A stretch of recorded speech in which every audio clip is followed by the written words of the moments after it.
The quantum lift doors hissed open and Recruit Thorne stepped into what felt like the setup for a terrible joke. A human walks into an alien space academy.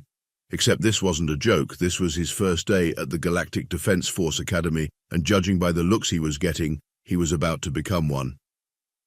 "Oh, look what the gravitational pull dragged in," a voice chirped from somewhere above.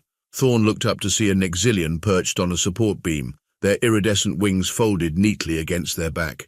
"They're letting primates enroll now?" Scattered laughter echoed through the massive orientation hall. Thorne squared his shoulders and kept walking, pretending not to notice how the other recruits parted before him, like he was carrying some contagious disease. He'd expected this reaction. Humans were the newest species to join the Galactic Defense Force, and their reputation preceded them. "Careful, Zix 427, another voice rumbled, this one belonging to a towering Cranaxian whose crystalline skin refracted light in dazzling patterns. "I heard these humans break easily. Wouldn't want to damage the Academy's new pet project." More laughter. Thorne tightened his grip on his regulation duffel bag, knuckles whitening. The Academy's acceptance rate was 0.01% across all species. He'd earned his place here, same as them. "Actually," Thorne spoke up, forcing a casual tone, "humans are quite resilient. We just prefer not to show off about it." The Cranaxian, whose name tag read Vrax, turned their crystalline head toward him. "Resilient? That's rich coming from a species that can't even regrow limbs.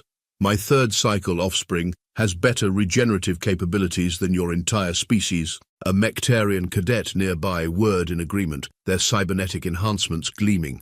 "Their neural processing speed is laughable. No quantum computing capabilities whatsoever. They still use biological synapses, can you believe it?" Thorne watched as a group of Etherians floated by, their translucent bodies pulsing with bioluminescence. They didn't even try to hide their disdain, passing straight through other cadets but deliberately moving around him as if he were toxic waste. "Welcome, recruits," a booming voice cut through the chatter. An enormous hologram materialized in the center of the hall, depicting Commandant Axior, a legendary Celestian whose nebulous form stretched nearly to the ceiling. "You represent the finest your species have to offer. Together, you will train to become the next generation of the Galactic Defense Force." The Commandant's cosmic eyes swept across the gathering. "Some of you come from warrior races," appreciative murmurs from the Cranaxians, others from species of unparalleled intellectual achievement. The Mectarians straightened their metallic spines. "And some," their gaze lingered on Thorne, "from civilizations we are still getting to know." "Great," Thorne muttered under his breath. "No pressure." A Cillian recruit next to him twitched their antennae. "I heard humans can't even perform basic telepathic communication," they broadcasted loudly enough for everyone nearby to hear. "They have to rely on crude vocal vibrations. How primitive." "At least they're entertaining," Zix 427 called down from their perch. "Watch this. Hey human, catch." The Nexilians spat a glob of adhesive biotoxin toward Thorne. With reflexes honed by years of zero-G training, Thorne sidestepped the projectile, letting it splat harmlessly against the floor. "Sorry to disappoint," he said, flashing a grin that was all teeth. "But humans are also pretty good at dodging." The Nexilians' wings buzzed in annoyance, but before they could respond, the orientation hall's lighting shifted to training configuration. "Report to your assigned quarters," the Commandant's hologram instructed. "Tomorrow, we begin." As Thorne made his way to the residential wing, he caught snippets of conversations in various languages, most of them questioning how a mere human had been admitted to the Academy. Let them talk, he thought. They'd learn soon enough that humanity's greatest strength wasn't in regeneration, telepathy, or biological weapons.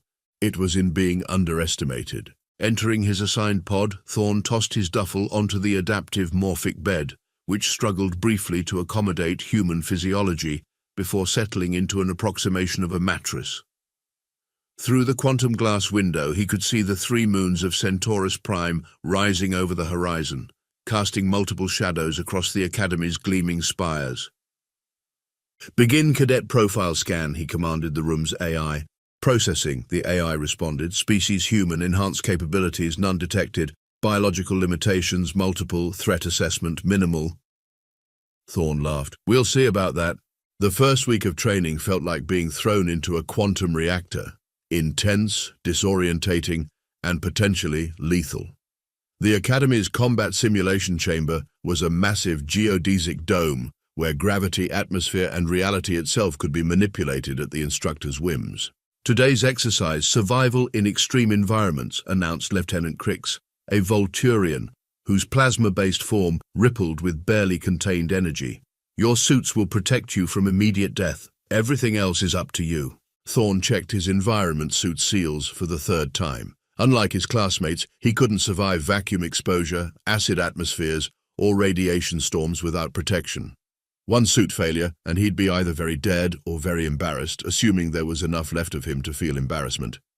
Beginning simulation in 3, 2, 1. The chamber transformed into a churning hellscape of sulfuric acid rain and electrical storms. Through the caustic downpour, Thorn could see his fellow cadets adapting with ease.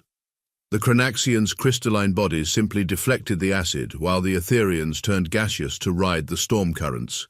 Zix-427 secreted a protective coating and rolled their eyes at Thorn's reliance on primitive technology. Struggling already, human? Vrax called out as a lightning bolt struck their crystalline form and dispersed harmlessly. Maybe you should have joined the maintenance crew instead. Thorn ignored them, focusing on reading the atmospheric patterns. Humans might not have natural defenses, but they had millions of years of experience reading weather. There was a pattern to the lightning strikes, a rhythm to the acid rain. While his classmates relied on their biological advantages, Thorn calculated, timed, and moved with precision through the chaos. He was the only one who completed the course without being hit once. Acceptable performance, Lieutenant Crix noted, their plasma form flickering with what might have been approval. Though relying on artificial protection is a significant weakness. The technology training sessions weren't any better. The Academy's computer systems were designed for direct neural interface, something human brains weren't equipped to handle. While other cadets merged their consciousness with the quantum mainframe, Thorn had to use a clunky manual interface that made him feel like he was trying to perform surgery wearing oven mitts. By the time you input the command, the battle will be over, a Mectarian instructor observed as Thorn's fingers flew across the holographic controls. Perhaps we should requisition some stone tablets for you. But what the aliens saw as primitive linear thinking turned out to be an unexpected advantage. During a cybersecurity exercise, while his classmates were trapped in a quantum encryption maze, Thorn's limited human perspective spotted a pattern that their more advanced minds had overcomplicated. He broke through the firewall first, though the achievement was dismissed as beginner's luck by both instructors and fellow cadets. Physical training brought its own unique challenges. The Academy's obstacle course changed its configuration randomly, requiring cadets to adapt instantly to new challenges. Thorn watched as his classmates used their natural abilities to breeze through, Nexilians flying, Etherians phasing through solid matter, Chronaxians simply smashing through barriers. "Come on, human," Zix-427 taunted, hovering overhead. "Show us some of that famous human resilience." Thorn was drenched in sweat, his muscles screaming from exertion. He couldn't fly, couldn't phase, couldn't smash. But humans had something else: stubborn, relentless determination. Where others saw obstacles, he saw puzzles to be solved. When direct paths were blocked, he found creative alternatives. He finished the course dead last, but he finished something the instructors had clearly not expected. "Your species' physical limitations are concerning," the combat instructor, a four-armed Nexovian, stated during evaluations. "However, your problem-solving approach is unusual." Unusual. That seemed to be the consensus about human methodology. During team exercises, Thorn's suggestions were routinely ignored in favor of more advanced solutions. The fact that his strategies often proved effective was attributed to coincidence or primitive luck. The breaking point came during deep space survival training. Their pod systems were deliberately sabotaged, leaving them stranded in a debris field with rapidly depleting resources. While his teammates argued about the optimal quantum solutions, Thorn noticed something they'd overlooked: a pattern in the debris movement that suggested a nearby gravity well. "We could use the debris field itself for propulsion," he suggested, "like sailing ships used wind currents on Earth." "Please," Vrax scoffed, "spare us your prehistoric analogies. This requires advanced gravitational calculations, not whatever passed for physics on your underdeveloped world. They spent 2 hours attempting increasingly complex solutions while their air supply dwindled. Finally, with alarms blaring, they reluctantly tried Thorne's approach. It worked perfectly, though no one acknowledged whose idea it had been. That evening, reviewing the day's failures and small, ignored victories, Thorne received a message from the Academy's AI. Cadet Performance Review Update, Species Human, Enhanced Capabilities, None Detected. Biological Limitations, Multiple. Threat Assessment, Recalculating. The Academy's annual Combat Proficiency Exhibition was a spectacle that drew observers from across the galaxy. Each cadet would demonstrate their species' unique combat capabilities in front of the assembled Galactic Defense Force brass, potential employers, and their peers. For most species, it was a chance to shine. For Thorne, it was about to become a nightmare. Next demonstration, Cadet Thorne, Human Division, announced the combat instructor. The massive arena fell silent, then erupted in poorly concealed snickers. Vrax leaned over to Zix 427. This should be entertaining. What's he going to show us? How to breathe oxygen? Thorne stepped into the arena, his environment suit gleaming under the harsh lights. He'd spent weeks preparing for this moment, determined to prove that humans deserved their place in the Academy.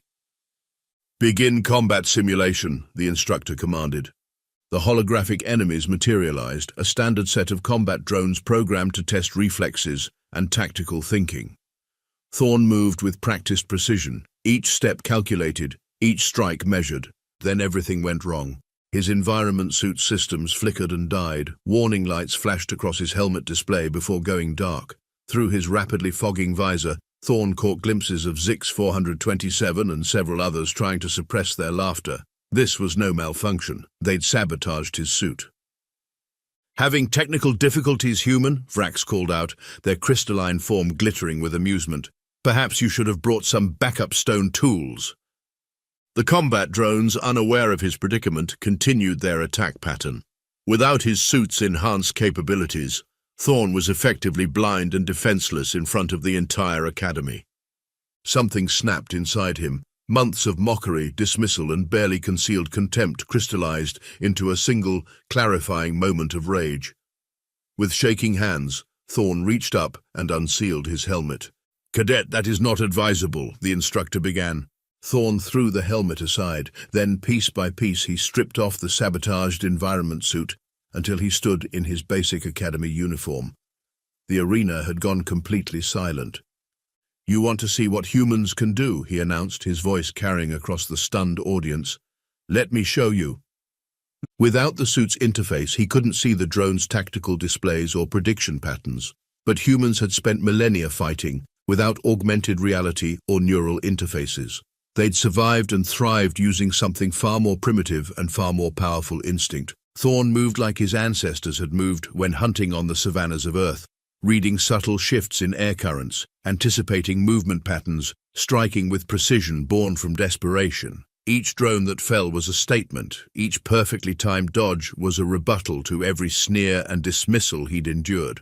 When the last drone crashed to the arena floor, Thorne stood unscathed, breathing heavily, fists clenched. He turned to face his classmates, locking eyes with Vrax and Zix 427.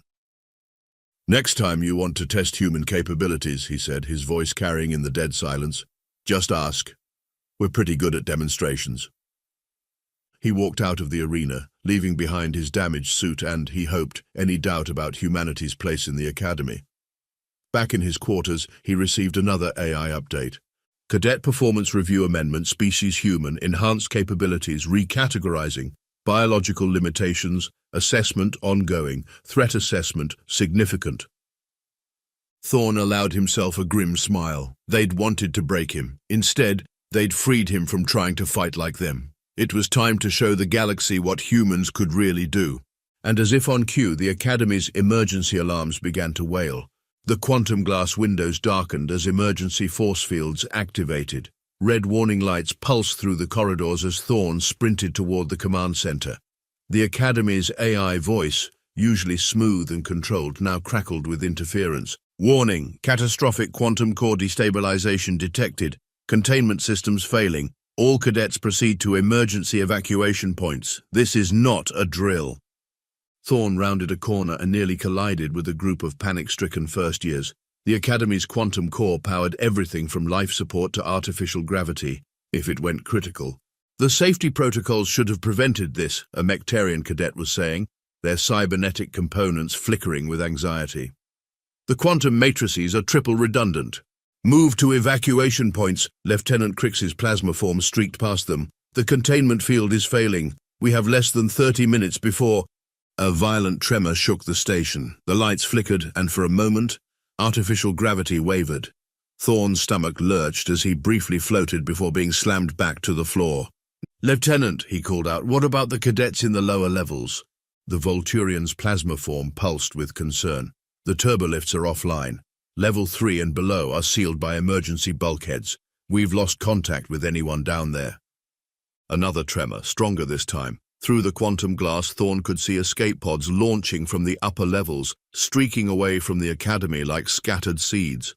"How many?" he demanded. "At least 30 cadets trapped below, mostly first years in the simulation chambers." The lieutenant's form flickered. "The radiation levels are already too high for rescue teams. We have to evacuate now." Thorne's mind raced. 30 cadets. He recognized the fear in Lieutenant Crix's voice, the same fear he'd heard in recordings of old Earth space disasters. The kind of fear that preceded phrases like, acceptable losses. "There has to be a way down there," he insisted. "The maintenance shafts," Vrax spoke up unexpectedly. The Chronaxian's crystalline form had appeared beside them, but the radiation would kill any organic being before they reached level 3. Even my crystalline structure couldn't withstand those levels for long. "What about the environmental suits?" Zix 427 suggested, their wings buzzing with agitation. "The quantum interference would fry their systems in seconds," the Mectarian cadet replied. "We already lost contact with 3 rescue drones." Thorne thought about the 30 cadets below. First years who'd probably never experienced a real crisis, trapped in failing simulation chambers. He thought about his own suit, now lying in pieces on the arena floor. And then he thought about something else, something from humanity's history of disasters, triumphs, and desperate gambles. "The old maintenance tunnels," he said suddenly. "The ones they used during construction before the quantum systems were installed." "Those haven't been used in decades," Lieutenant Crix objected. "They're not even on current station schematics." "But they're analog, mechanical, no quantum systems to fail." Thorne was already moving. "And they were designed for maintenance robots. Basic machines, like humans." Another violent shake rocked the station. Warning indicators flashed across the quantum glass. 15 minutes to core breach. "You'll never make it in time," Vrax said, but their tone had changed. There was something like respect creeping into their crystalline voice. "And even if you do..." "I just demonstrated how much humans can do without fancy technology," Thorne replied, stripping off his uniform jacket. "Time to prove it wasn't a fluke." He found the maintenance access panel behind an ornamental wall section. The manual release lever was stiff with decades of disuse, but human muscles, evolved to throw spears and climb trees, were more than equal to the task. "I'm coming with you," Vrax announced suddenly. "My crystalline structure can help shield you from some of the radiation. Not much, but..." "Me too," Zix 427 added. "My biotoxin coating might help protect against some of the effects, and I can fly ahead to scout." The Mectarian cadet stepped forward. "My systems are hardened against quantum interference. I can interface with any old tech we find." Lieutenant Crix's plasma form pulsed with what might have been pride. "Go. I'll coordinate evacuation from here. You have 14 minutes before the core goes critical. Whatever you're going to do." "Sometimes the most primitive solution is the right one," Thorne said, thinking of all the times human ingenuity had overcome seemingly impossible odds. "Let's go save our classmates." The maintenance tunnel was narrow, dark, and filled with decades of dust. As they descended, Thorne could feel the temperature rising, feel the radiation beginning to prickle at his skin. But humans had evolved to persist, to endure, to push through pain and fear and darkness.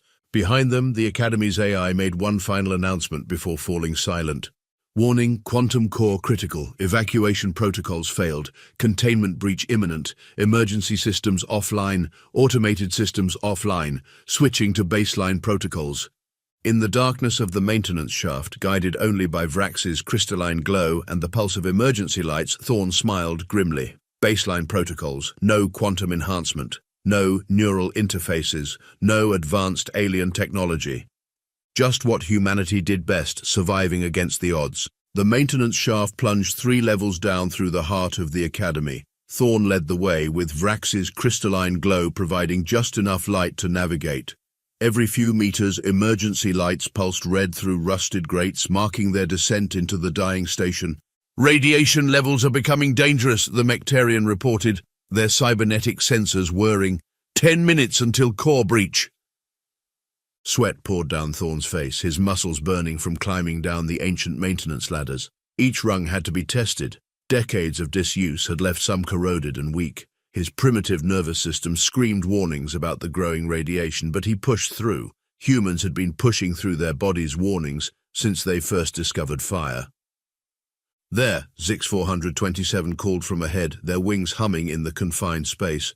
"I can see the level 3 access point, but the door, it's completely sealed. The manual override looks fused." Thorn reached the landing, examining the heavy metal door. His alien companions watched as he ran his hands over the surface, feeling for weaknesses the way his ancestors had once read terrain for signs of prey. "The hinges," he muttered. "Look at the stress patterns in the metal. The quantum containment field is warping the frame." "Even if you're right," Vrax said, "we can't break through that. Even my crystalline form couldn't—" "We don't need to break it," Thorn interrupted. "We need to use the station's own pressure against it. Basic physics. No quantum mechanics required." He turned to the Mectarian. "Those drones we fought in the arena, they had pneumatic striking systems, right?" The Mectarian's cybernetic eyes whirred as they processed the idea. "Yes, but— the maintenance shaft's atmospheric pressure, if we can create a focused pressure differential." "Zix 427, Thorn called up to the hovering Nexilian. "Your biotoxin, can you make it more viscous? Something that could seal gaps?" "Of course, but," understanding dawned in their compound eyes, "you want to create an airtight seal around the doorframe. Vrax, your crystalline structure can channel and focus force, right? Like a lens focuses light."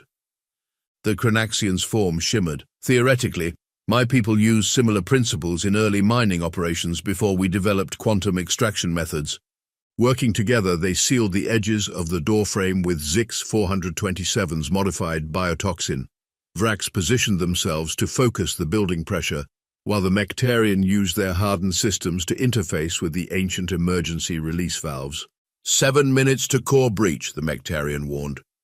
"Now," Thorn commanded. The Mectarian triggered the valves. Pressurized air slammed against the sealed door, channeled and focused by Vrax's crystalline form. For a moment, nothing happened. Then, with a shriek of protesting metal, the door burst inward. They rushed through into chaos. The simulation chambers had become death traps, their quantum fields fluctuating wildly. Through the observation windows, Thorn could see first-year cadets trapped in failing simulations, their environment suits barely protecting them from the growing radiation. "The chamber controls are quantum-locked," the Mectarian reported. "Without the main systems—" "Look for mechanical backups," Thorn ordered, already moving. "Every system this old has them. Humans learned that lesson centuries ago. Never build something that can't be fixed with a wrench." They split up, searching the facility. Thorn's primitive eyes evolved to spot subtle patterns, noticed something. Wear marks on the floor leading to a maintenance panel. Inside, beneath layers of dust, he found what he was looking for, manual override controls. "Here!" he shouted, "but they're seized up, decades of disuse." Vrax moved to help, but Thorn waved them back. "No, the radiation's affecting your crystal matrix. I can see the distortion. You'll never have enough strength to—" Thorn gripped the manual wheel and pulled. Muscles screamed, tendons threatened to snap, but this was what humans were built for. Not quick bursts of super strength, but sustained, grinding effort. The ability to push through pain, to ignore the body's demands to stop. The wheel turned a fraction, then another. Centuries of human evolution, of persistence hunting, of building pyramids, of surviving ice ages, focused down to this one moment of pure, stubborn determination. With a grinding shriek, the wheel spun free. Emergency systems engaged with a hiss of hydraulics. One by one, the simulation chambers powered down to basic life support. 4 minutes, the Mectarian called out. We'll never get them all to the surface in time. Thorn was already moving to the next challenge. We're not going up. Look at the old system maps. These maintenance tunnels connect to the station's original emergency bunker, the one they used during construction before the quantum shelters were installed. That bunker won't withstand a core breach, Zix 427 objected. It doesn't need to. It just needs to shield us long enough for rescue ships to lock onto our position. Basic radiation shielding and life support. Sometimes the simplest solution is the best one, Vrax finished, their crystalline form gleaming with new respect. They worked together to evacuate the simulation chambers. The Mectarian interfaced with old systems. Zix 427 flew ahead to scout the tunnel path, and Vrax used their crystalline form to help shield the weakest from radiation. And Thorn did what humans had always done. He encouraged, organized, and when necessary, carried those who couldn't walk. The last group reached the bunker with less than a minute to spare. As the heavy blast doors sealed behind them, Thorn could feel the station beginning to tear itself apart. Power systems operational, the Mectarian reported, interfacing with the bunker's ancient controls.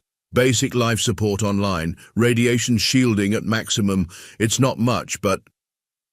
It's enough, Thorn said, helping a young Etherian cadet settle onto one of the emergency benches. Humans have survived worse with less. The station shuddered. Through the bunker's tiny viewpoint, they could see the quantum core beginning to breach, reality itself warping around the containment failure. But in here, surrounded by simple steel and basic engineering, 34 cadets, human and alien alike, waited out the storm.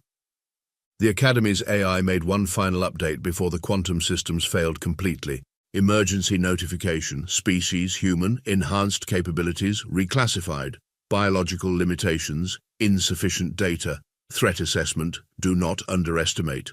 3 days later, Thorn stood before the Galactic Defense Force Command Board as they reviewed the Academy disaster.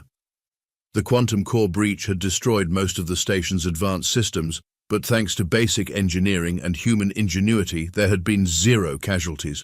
The rescue crews found you all in a construction bunker that wasn't even in our current schematics, Admiral Nexus stated, their energy form rippling with barely contained amazement, using outdated technology that somehow survived a quantum catastrophe. Sometimes the old ways are the best ways, sir, Thorn replied. Humans learned that lesson through centuries of our own disasters. Indeed, the Admiral's form shifted thoughtfully. Your classmates have been quite vocal about your actions, particularly interesting given their previous assessments of human capabilities. Vrax stepped forward, their crystalline form still showing slight radiation damage. We were wrong, Admiral. We assumed advance meant better. But Cadet Thorn showed us that true advancement isn't about replacing the old with the new, it's about knowing when to use each. The Academy will be rebuilt, announced Commandant Axior's hologram, with some modifications to our approach. Perhaps an over-reliance on quantum systems has made us vulnerable in ways we didn't expect. Quantum physics is amazing, Thorn agreed, but sometimes you just need a wrench and the stubbornness to use it.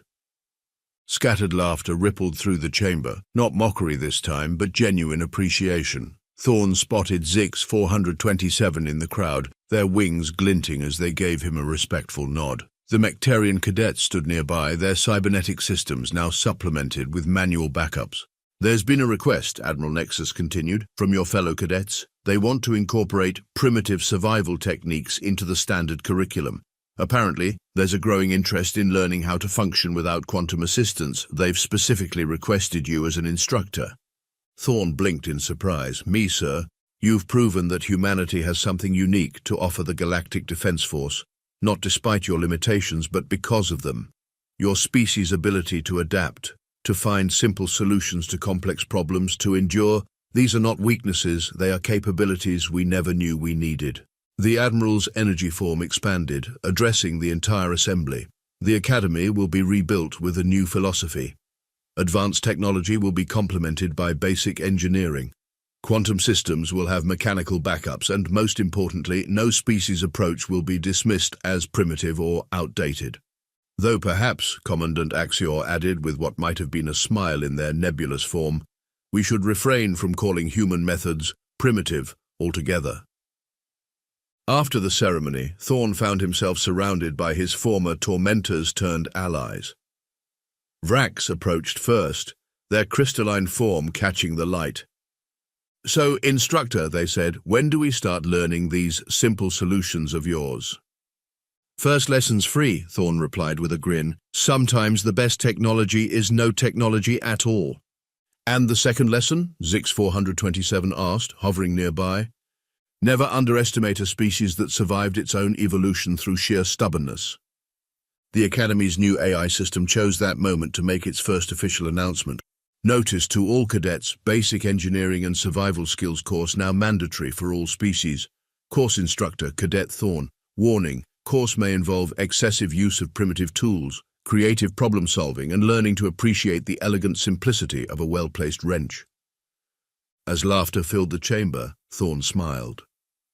Humans had finally found their place in the galaxy, not by trying to match advanced alien capabilities, but by embracing their own unique approach to survival. Sometimes being underestimated was the greatest advantage of all.